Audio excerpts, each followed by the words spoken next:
Hi everyone, welcome to workout number 9 of the Postpartum Core Series. I'm super excited to get going today. My name is Alyssa. I am a certified personal trainer and I specialize in prenatal and postpartum fitness. So today's workout, we're gonna mostly be standing for today. We have one exercise on the ground, but then we'll pop right back up. So today we're gonna start standing and we are gonna do a little bit of combination of some of the exercise we have been doing. So we're gonna do a squat into a march with a little bit of a twist to get some rotation in that core and work on that stability a little bit more. So I'm gonna show you how to do it, and then of course, I'll let you know when we're gonna start it. So we're gonna do just a basic squat like we have been practicing. Ooh, I popped and clicked there. You come up, you're gonna bring one knee up, breathing out here, and you're gonna twist. Come down here. You go down, come up, knee, twist. So here's the thing that we want to focus on for this exercise. One, squatting, get that butt back. When you come up, make sure you're breathing out, pulling that core in, twisting to that knee. What I don't want to see you is twisting down towards that knee. It's just a nice straight to the side twist here. And it doesn't have to be super big either. Just enough to get a little bit of rotation in that core and get working a little bit more than just back and forth and side to side here. So let's go ahead and do that together. We're gonna work on doing 12 each side. Ready? So let's go. Then down, squat, up, and over. There you go, you got it. This one can be hard, especially if you don't quite have super good balance yet. Engaging that core with that super strong, I don't know where I was going with that. My ADHD kicked in. I got distracted by counting and trying to do it at the same time. But you keep going. Once I figure out what I was trying to say, I'll say it again. You got it. I think that's 7 for me here. Ooh. You got it. Again, if it's too hard to keep your balance with that twist, you cannot add the twist.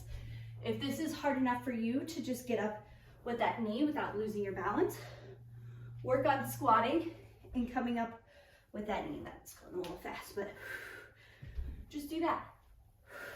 As you get comfortable, you can add in that twist. Okay, that was 12 for me. Keep going if you need to. Stop if you've got your 12 for each leg. The next thing we are going to do are modified plank up downs. So this modified is very important if you have diastasis. If you don't, then you could obviously do a regular plank, but someone with diastasis doing a full-on plank can be very aggravating, so we don't want to do that. Last exercise is a cardio move too, so I'm a little bit out of breath. Okay, so we're just going to practice plank up down. So we are going to get in this modified plank position, and we're going to bring arms down, arms up. So we're going to work on keeping that core nice and tight. What we don't want to do is just bend at our hips here. We want to keep that nice tight core here, coming down, pushing up, okay? So we really want to focus on that nice tight core as we're moving here. We are going to do 12 total. So just up or down, up, that's 1. Down, up, that's 2. So that is what we're going to work on here. So let's go ahead, get in that modified plank position, try to get those hips down, kind of keep that nice flat back here. And ready, and let's go. Down. Nice. Deep core. I like to breathe out as I'm going down. help remind me to pull in. You got it.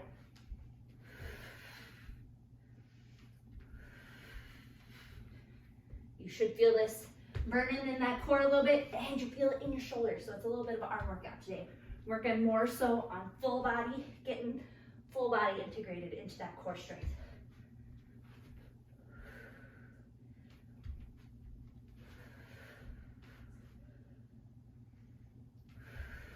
You got it. Last one. Okay. That was 12 for me. Again, take it whatever you can. If 8 or 10 or whatever feels like you're done, your arms can't handle it, your core can't handle it, whatever it is, make sure to stop there and just add 1 or 2 on every day. The last thing we're going to do are sumo crunches. So we're going to come back up, and what we're going to do, just like it sounds, we're going to get in a sumo squat position, a very slight one. So your feet are going to be a little wider than shoulder width apart. Your toes are going to be about a 30 to 45 degree angle out. We're just in a slight sumo here. We're not getting really deep into that sumo position here, okay? So we're gonna slight sumo here, hands here, and we're gonna crunch with it. So I like to put my hand down just to help guide me, making sure I'm reaching to the right side. So I try to tap the back of my heel, or the back of my calf here, not heel. I like to get down to my heel. So we're going to tap the back of our heel, and we want to try to keep that core tight and keep those hips in place. What we don't want to see is hips going side to side. That means we're just moving our hips, and we're not actually keeping our core tight and bending at our side, working our core here, okay? So let's go ahead and get started. We're going to do 12 on each side.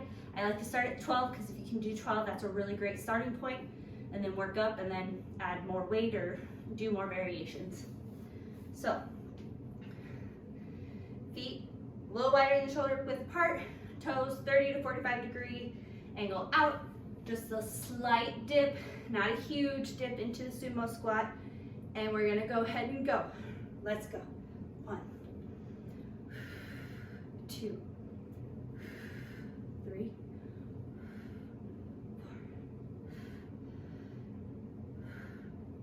You got it. You're gonna feel this burn in your legs. You should feel this going in your core.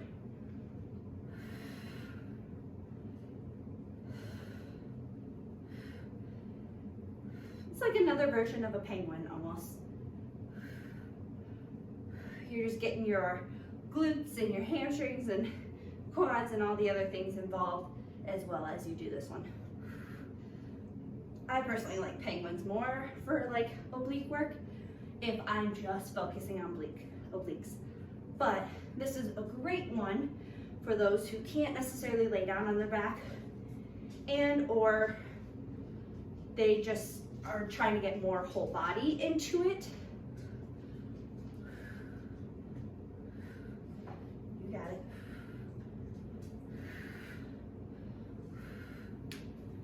That was 12 for me, I believe. Like I said, I'm horrible at counting for myself, especially if I'm trying to talk.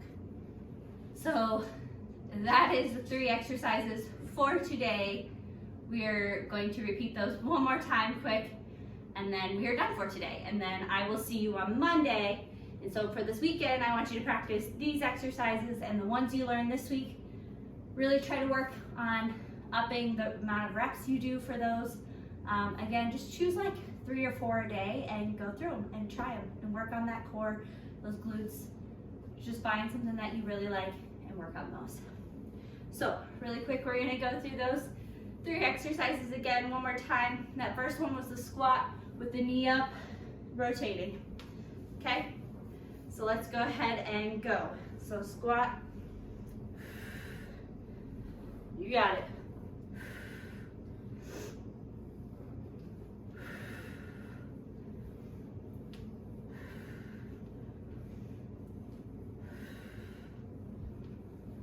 got it.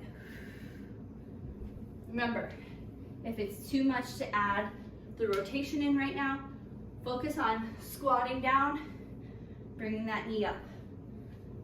Finding that balance, finding that core strength to keep you up here.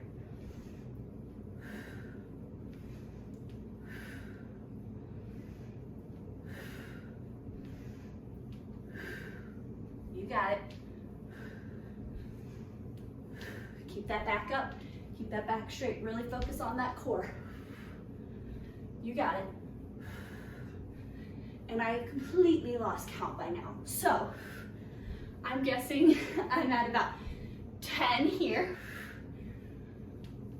just based off of what my pace normally is. One more. Good job. If you were counting for yourself, great, because like I said, I lose count for myself when I'm trying to talk. So make sure you do your 12 and then meet me on the floor. We're gonna do those plank up downs one more time today. Catch that breath, because those squats with the high knees, that's a cardio one too. Get your heart going. Okay, modified plank. Remember, keeping that core tight here. And let's go.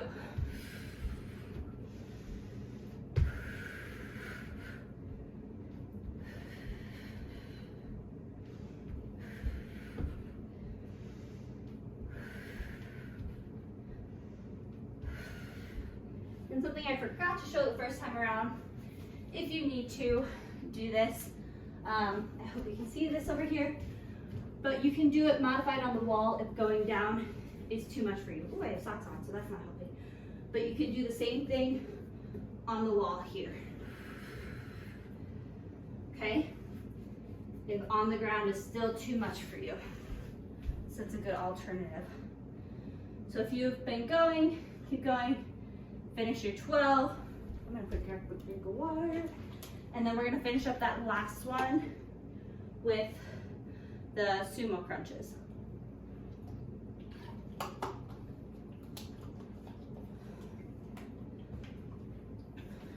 Okay.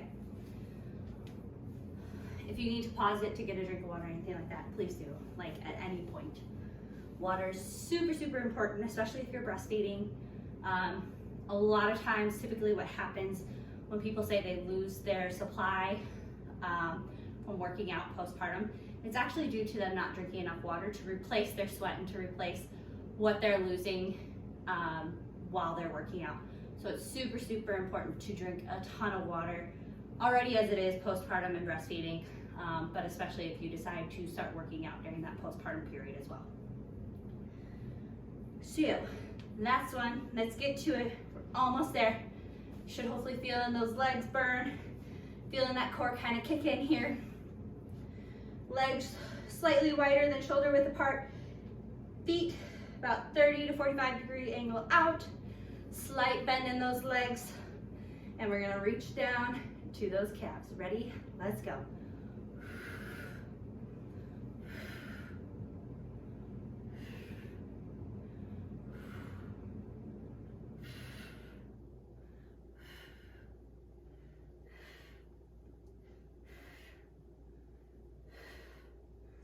You got it. This is 12 total, so 6. I'm halfway there.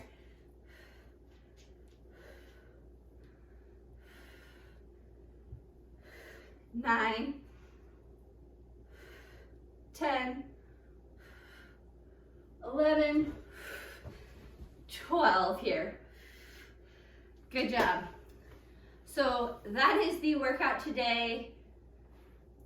I'm really excited for next week because we're going to continue to add on more variations and different ways to get our whole body engaged with our core. What we've been mostly focusing on is just really engaging that core and focusing on just those muscles. And what you need to be able to do as you go through is functionally be able to do more than one movement at a time, which is why we did the squats, we brought the knee up, and we added rotation. So the goal is to get all the different planes of movement in that core work to really start getting your core strong and functional for everyday life, not just strong for when you exercise. So I can't wait. We've got another 2 weeks technically. I know technically a month would be 4 weeks, but I decided we were going to do 5 weeks, and that's how I scheduled it. So we have 2 more weeks after this, and like I said, I'm just really excited. So keep following along for more fun, different exercises to really engage that core.